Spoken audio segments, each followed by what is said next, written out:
In the low, warm light of an Arizona afternoon, the suburbs of Phoenix settled into a quiet rhythm in the early 1950s. Streets lined with modest ranch-style houses baked under a sky so wide it seemed to swallow sound. On one of those streets, a young boy named Steven Spielberg knelt in the dirt, arranging toy soldiers with a patience that felt almost sacred. The air smelled of sagebrush and sun-warmed asphalt, and the only movement was the slow crawl of a lizard on a rock. It was a landscape of stillness, but inside his mind, entire worlds were already taking shape. He would carry that desert silence with him forever, using it as a canvas for the stories he would one day project onto screens all over the world. The Spielberg home on North 23rd Avenue was a place of modest comfort. Palm trees lined the driveway, their fronds whispering when the evening breeze finally arrived. In the living room, a large sheet hung as a makeshift screen, and a Bell and Howell projector sat on a wooden table, its reels poised like sentinels. The first time his father showed him a home movie, the room went dark and the machine began its soft, rhythmic clatter. Flickering light spilled onto the sheet, a circus train, a parade of elephants, and the boy watched without blinking, his face bathed in the beam's amber glow. That gentle sound of film passing through a gate became a lullaby that would echo through his entire life. Leah Spielberg, his mother, was a concert pianist who filled the house with the delicate melancholy of Chopin and the bright dances of Mozart. Music drifted through open windows and mingled with the coo of mourning doves outside. She encouraged her son's imagination, giving him a small camera and letting him stage elaborate scenarios with his sisters in the backyard. The backyard itself was a miniature wilderness of oleander bushes and a single citrus tree, where the scent of orange blossoms hung in the air. In this enclosed space, Spielberg learned to direct not with commands, but with whispered suggestions, framing each shot to catch the backlight of the setting sun filtering through leaves. When he was only 6, his parents took him to his first movie theater to see Cecil B. DeMille's The Greatest Show on Earth. The lobby, with its velvet ropes and soft carpet, felt like a temple. He sat in the dark as lions and acrobats filled the screen, and during a spectacular train wreck sequence, he felt not fear but a profound awe, an understanding that images could make people feel something enormous without anyone getting hurt. The crash was controlled chaos, and to a child who craved order and safety, that was a revelation. Walking out into the evening Arizona heat, he held his parents' hands and knew, with the clarity of a sunset, what he wanted to do with his life. Back in the family garage, Spielberg began to build his own versions of those thrilling scenes. He would construct miniature landscapes from cardboard and model kits, then light them with a single lamp positioned just so. Long shadows stretched across his homemade sets, and he discovered that by moving the light even an inch, he could change the entire mood from hopeful to mysterious. His early films were silent, but the flicker of the projector created its own hushed soundtrack.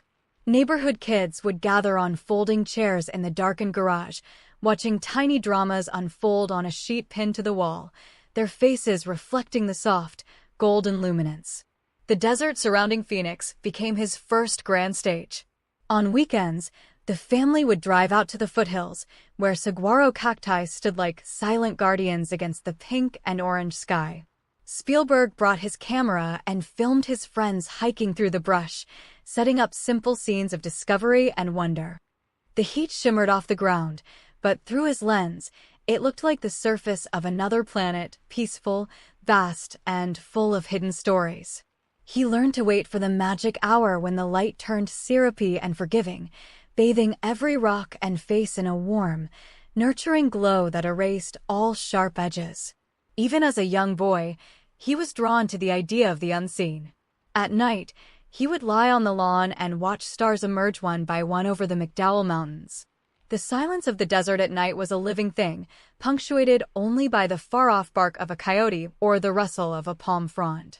He imagined lights in the sky that were not stars, but visitors from somewhere else, arriving not to frighten but to share something beautiful.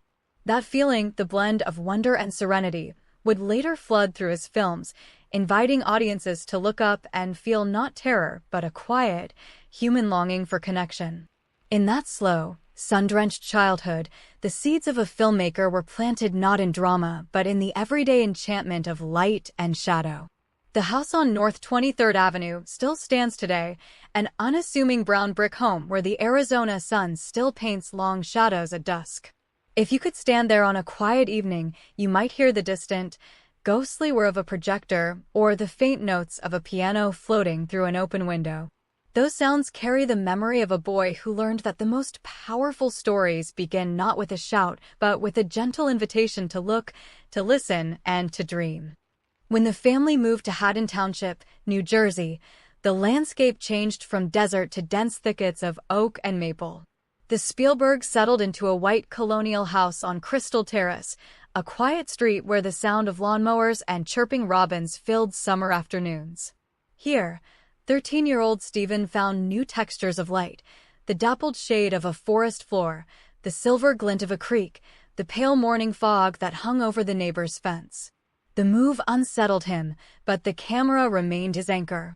He began to see every suburban corner as a potential set, every golden retriever and bicycle left on a driveway as a prop in a larger, unfolding story. In the basement, he built a miniature railroad landscape complete with mountains, tunnels, and tiny villages. His father's electric trains ran on copper tracks, and Spielberg learned to film them with a precision that bordered on the obsessive. Using his mother's pressure cooker, he would build steam, and with a carefully positioned lamp, he could make the plastic scenery look like a real frontier town. He shot his first miniature epic titled The Last Train Wreck, using controlled stops and editing to create the illusion of disaster without destroying his cherished models. The thrill was in the craftsmanship, the calm concentration required to make the impossible look effortless. High school took him to Saratoga, California, where the family moved into a stucco home shaded by eucalyptus trees. The coastal fog rolled in most mornings, softening the outlines of the hills and turning the neighborhood into a pastel watercolor. Spielberg found friends willing to act in his backyard 8mm films, and the garage again became a theater. He charged admission, 25 cents, and served popcorn made by his mother. The local cinephile community was tiny but devoted, and those Saturday matinees, lit by a single bulb and the flicker of a projector, felt like a secret society of dreamers. No one shouted. Everyone watched in a hushed, reverent silence. There was a peacefulness to his filmmaking process that contrasted with the chaos of adolescence. He would rise early, pack his camera and a notebook, and walk to the orchards that still dotted the valley. The sun would just be burning through the fog, and the dew on the apple blossoms caught the light like scattered diamonds. He filmed these simple scenes, a bee landing on a petal, a spider web strung between branches for no reason other than their beauty. Those rolls of film, developed at the local drugstore, became a personal library of quiet moments, a collection of breaths taken and held before the world had a chance to intrude. His first feature-length film on the 8mm format was an adventure story called Firelight, which he wrote and directed at 17.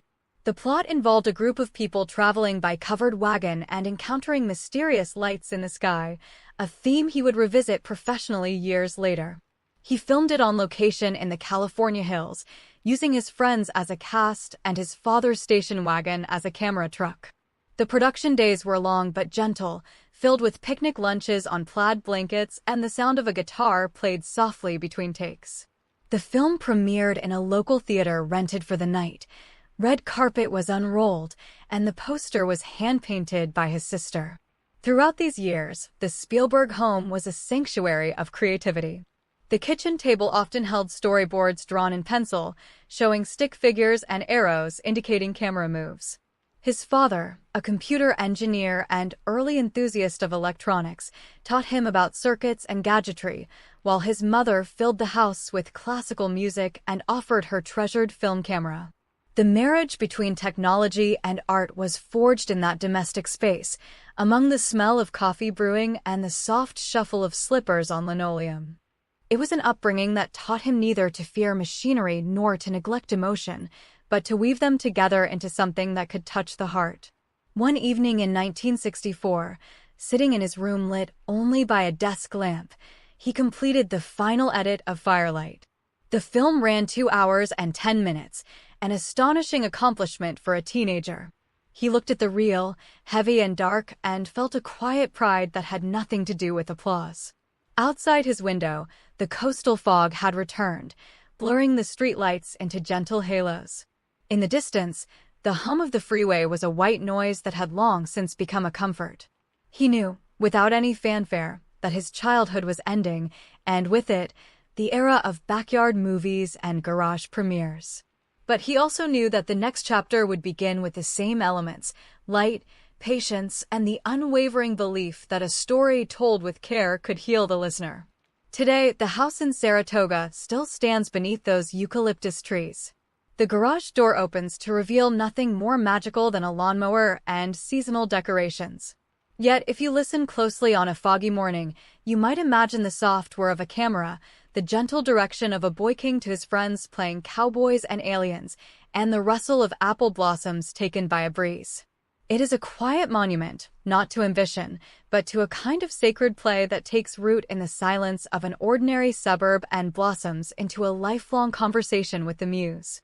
Long before the first frame of Jaws was ever shot, there was an island that existed in a state of perpetual calm. Martha's Vineyard, off the coast of Massachusetts, was chosen not for its drama, but for its quiet beauty: shingled cottages, windswept dunes, and waters that glittered under a pale spring sun. In the early 1970s, Spielberg arrived there as a young director with a modest television reputation and a mountain of ambition wrapped tightly inside a gentle demeanor. The production office was a rented house on South Water Street in Edgartown, where morning light fell through salt-streaked windows and the smell of the sea slipped under every door. There was no panic yet, only the slow, methodical preparation of a filmmaker who believed that the best way to tame a monster was to surround it with stillness. The town itself was a postcard of New England charm.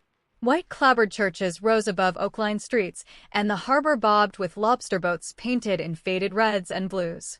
Dragging a mechanical shark through such a place felt almost like an intrusion, but the crew moved with a quiet respect for the landscape. They would gather before sunrise on the beach at South Cape, the sky turning from indigo to apricot, the sand cool and firm underfoot. The ocean lay flat as a mirror, reflecting the pastel clouds. In those pre-dawn hours, the crew would rehearse camera moves with empty boats, studying how the light painted the water and how the silence could be used to build suspense. Spielberg himself would often walk alone along the shoreline, wearing his baseball cap and a windbreaker, his hands tucked into his pockets. He was 26 years old, slight, with a boyish face and eyes that missed nothing. He watched the way the tide left intricate patterns in the sand, the way gulls rose and settled on the jetties. In his mind, the shark was not yet a terror, but a puzzle, a mechanical creature that would have to be coaxed to life with patience and prayer. He found comfort in the island's routines: the clang of the ferry bell, the fishermen mending nets on the docks, the scent of coffee and clams drifting from the Harbor View Hotel. Inside the rented workshop, the mechanical shark, nicknamed Bruce by the crew, lay in pieces like a sleeping whale. Crafted from polyurethane and pneumatics, it was an impressive feat of engineering that required a team of technicians to operate. In the cool, dim light of the warehouse, Bruce looked almost serene, its rubber skin painted a lifelike gray-blue. The technicians moved around it in hushed tones, tightening bolts and testing cables, their movements careful and precise. There was a reverence in the space, a recognition that they were building something that would become larger than life, even if most of the time it stubbornly refused to work. The script by Peter Benchley had been a bestseller, but Spielberg saw in it an opportunity to transcend B-movie thrills. He wanted the audience to feel the salt spray on their faces and the sun on their backs. He spent hours on the Orca, the ramshackle fishing boat that would serve as the film's floating stage, writing notes in the margins of his dog-eared screenplay. The wood of the boat creaked under a gentle swell, and the only sounds were the clinking of a halyard against the mast and the distant cry of an osprey. He imagined the story not as a series of attacks, but as a slow dance between three men and the deep, a meditation on fear and fellowship. Casting brought Roy Scheider, Robert Shaw, and Richard Dreyfuss to the island. The three actors settled into their own quiet rhythms, renting small houses and exploring the beaches on bicycles. Rehearsals felt more like conversations, conducted on sunlit decks with cups of clam chowder. There was a camaraderie born not of pressure but of isolation. Cut off from the mainland, the cast and crew formed a temporary village united by a common, quiet purpose. Evenings were spent at the local diner, where they would laugh softly under buzzing neon lights, or at a makeshift screening room where dailies were shown on a bedsheet hung in a darkened living room. The weather on the vineyard could turn in an hour, but Spielberg learned to love the fog most of all. When a soft gray blanket rolled in from the Atlantic, the horizon disappeared and the world became intimate and close. The lighthouse at Edgartown would pulse its steady beam, and the whole island seemed to hold its breath. It was in that muffled, silver atmosphere that the director found his visual language for the film, the sense that danger could emerge from anywhere, but also that beauty could envelop you like a shawl. The shark, hidden beneath the waves, became a ghost that you felt rather than saw, all the more powerful for its invisibility. As spring turned to summer and the production schedule stretched far beyond anyone's expectations, frustration could have boiled over into chaos. But in the rare quiet moments, when the sun set in a blaze of coral and violet over Menemsha Basin, all the tension dissolved into the peaceful rhythm of the tide. Spielberg would sit on a dock, his feet dangling over the water, watching the fishing boats return with their catches. He understood that the film he was making was not really about a shark at all. It was about patience, survival, and the strange, quiet beauty of a summer that refused to end. That belief, that faith in the slow work of art, would carry him through the hardest days and into the dawn of a new kind of cinema.